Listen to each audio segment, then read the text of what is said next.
Hey everybody, Rob Maurer here, and today we're continuing to discuss the fallout from the protests that we have heard about in China we talked about at the end of yesterday's episode. I have learned a little bit more on that situation after some discussions with some people in China, so I wanted to pass those along. Then we've also got a customer loyalty update from IHS Markit, some macro news, and some news from competition. First, we'll take a look at the stock. Tesla today having a strong day, rising throughout the day, as did the macro environment. Tesla up 3.5% to $744.12. That compared to the Nasdaq up 1.2%. So Tesla shaking off the drop that we'd seen earlier this week and now sits at just above the level that it closed at last week as we approach earnings again after market close on Monday. Alright, so continuing our conversation from yesterday, and just to catch people up quickly, we're talking about a protest at Tesla's display at the Shanghai Auto Show. This is the second protest by the same woman in about a month and a half. She's claiming that the brakes failed in her father's Tesla Model 3 when he was driving, causing an accident. Tesla claims there were no signs of any brake failure. And my understanding is that both parties have been waiting on a third-party inspector to reach some sort of resolution. So anyway, at the Shanghai Auto Show, this woman came and stood on top of Tesla's display vehicle, shouting Tesla brakes fail, over and over. This has gone viral in China. The protester has been detained for 5 days by the police, and I think the Global Times here covers Tesla's actions well, saying, quote, "The protest instantly set off an uproar over Tesla's vehicle malfunctions, with the Central Political and Legal Affairs Commission posting a commentary on its official WeChat account on Tuesday that upbraided Tesla for its disregard of Chinese consumers' rising concerns about car quality. The protest has caused a barrage of criticism that prompted Tesla, which had initially taken a non-compromising stance, to issue a late-night apology on Tuesday, vowing to cooperate with the regulators in all related investigations. The company has created a special task force to deal with the consumers' complaints," said the Tesla statement, "and the company will try its best to satisfy the car owners' requests in accordance with the laws and regulations." End quote. So we've been hearing really mixed things out of China for Tesla for the last couple of months.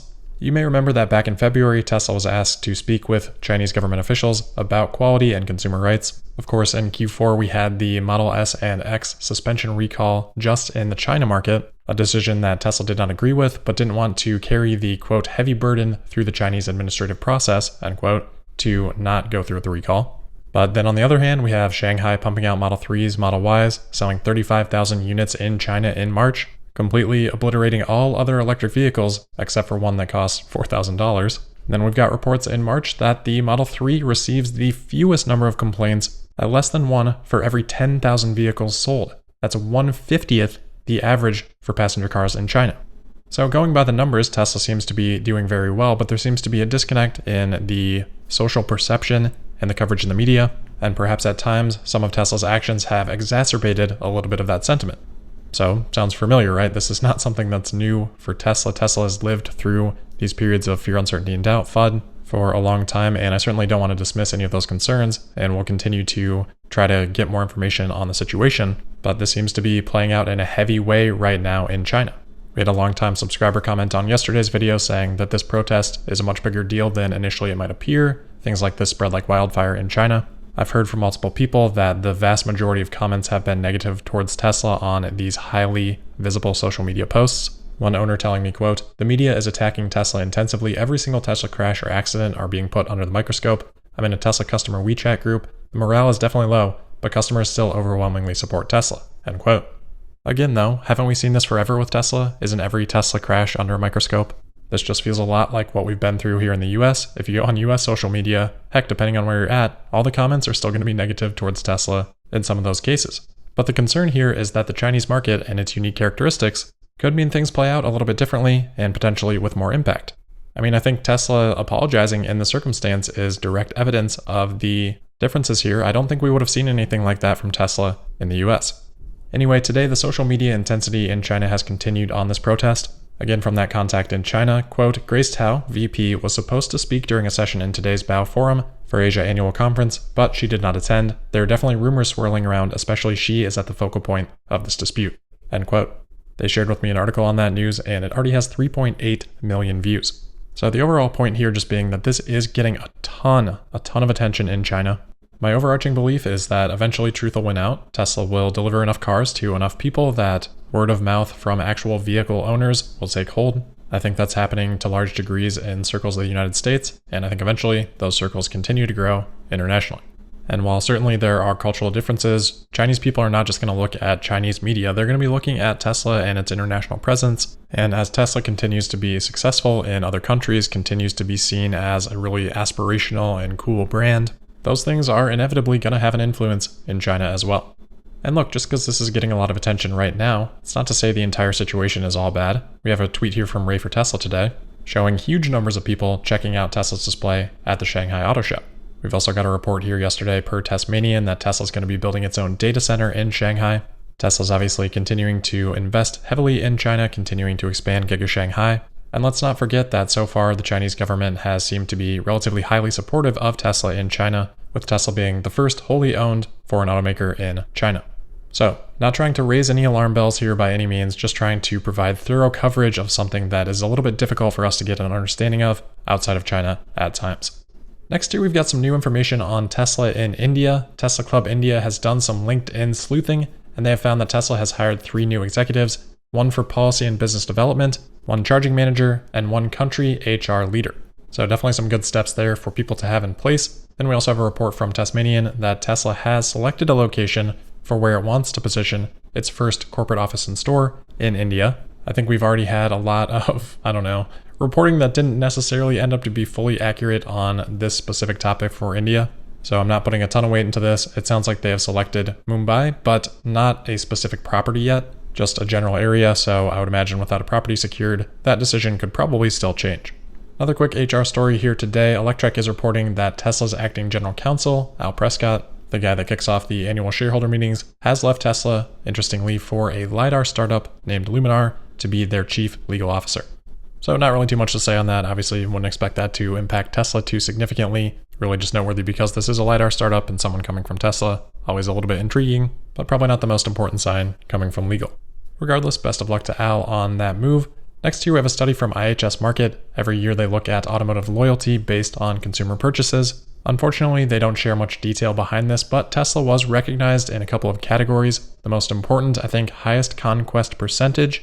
That went to Tesla, so Tesla taking the most sales from other brands. It's pretty intuitive with Tesla growing at the rate that it is growing. Kind of has to be that way.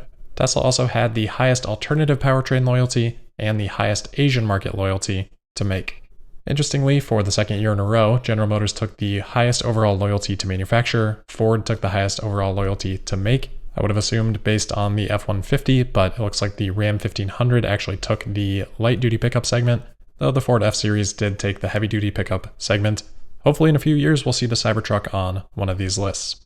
Alright, next up here we've got just a little bit of macro news. The Wall Street Journal today is reporting that, quote, the Biden administration is moving to end a legal battle with California over the state's authority to regulate motor vehicle emissions, setting the stage for stricter regulations on the auto industry, according to people briefed on those plans, end quote. So this goes back to an issue that we've talked about quite a bit. Under a waiver to the Clean Air Act, California had the right to set stricter emission standards than the nation as a whole. So with California being the biggest state market, this has a lot of influence on automakers' decisions in terms of how they structure their lineup. Although hopefully we're getting to the point where there are other bigger influencing factors. But it'll be interesting to follow what California does, assuming the Biden administration allows California to go back to setting stricter standards. Sounds like something on this may be announced Friday, so just as an FYI, over the next couple of days, Biden will be engaging in a World Leader Climate Summit. That's on the 22nd and 23rd. So there could be a little bit more news related to climate change, electric vehicles, etc. over the next couple of days.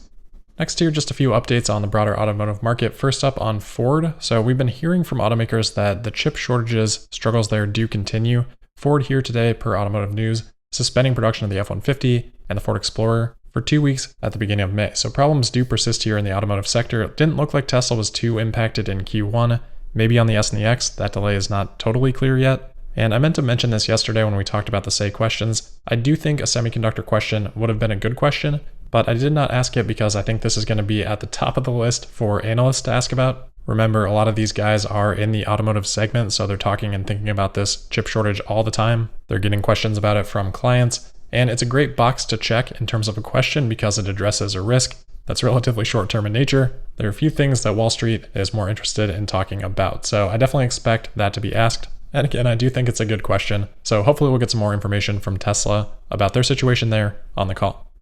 Next here, we've got some new information on the upcoming Cadillac Lyriq. So GM says this is going to start production in the first quarter of 2022. They have today announced the price. It's going to start under $60,000. Not a bad price. I think it would be sort of competitive with the Ford Mustang Mach-E, a little bit higher. Kind of depends how the rest of the specs come in. But GM does say this will have a range of above 300 miles. I think they've been pretty accurate with their range estimates. Looks like the charging is going to be capped a little bit low, so 195 kilowatts max. And it does say it'll have a 100 kilowatt hour battery pack, so quite a bit larger than the what we believe to be somewhere around 80 kilowatt hours now on the Model Y for what should end up being pretty similar range. So doesn't look like the best efficiency. It's probably not a great cost margin structure for GM, but again, depending on how the rest of the specs come in, I think it could be a decent offering from Cadillac, and this will be using GM's Ultium battery platform.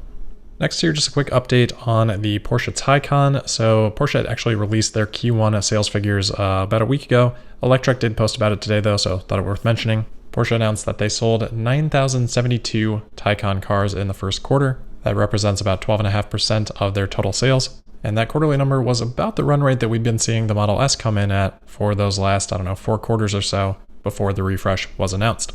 Because those are close, I just wanted to share a couple of thoughts on that. So first of all, this is the first really full year of selling for the Taycan. I think they've sold about 30,000 units in total now. So it's not necessarily the fairest comparison to look at 1 quarter of sales for the Taycan and compare them to the Model S's quarterly sales after being on the market for, 7, 8 years. There's already, 300,000, 400,000 Model S's in the market, whereas the Taycan is still very much in that early stage, sort of first wave of demand, which 7 or 8 years from now could definitely change from the level that it's at, again, in kind of this first year. With the Model S too, you've got to factor in the impact from the Model 3, pretty stellar offering from Tesla at a lower price, plus high expectations of an imminent refresh, which we have now seen come to fruition. Once Tesla gets production up and running on that refresh, sales should return to above that 9,000 per quarter level. So again, not a knock on the Taycan, I think that's actually a really good number, but I did get a question about that today, so wanted to share my thoughts. 2 quick scheduling updates here to wrap it up. NASA and SpaceX have announced that they are now targeting 5:49 a.m. Eastern Time on Friday, April 23rd, so about a day delay here for the Crew 2 mission, but never fear, you'll still have some entertainment tomorrow morning. I'm doing a presentation at the Benzinga Small Cap Conference, be discussing investing in Tesla. I think it'll be a nice presentation. That's going to be at 9:05 a.m. Eastern Time tomorrow morning, April 22nd. That's 1:05 p.m. UTC. So I'll put the link to watch that live in the show notes. I'll tweet it out as well. You can find me on Twitter at Tesla Podcast. But other than that, thank you for listening. Make sure you're subscribed and signed up for notifications. And I'll see you tomorrow for the Thursday, April 22nd episode of Tesla Daily. Thank you.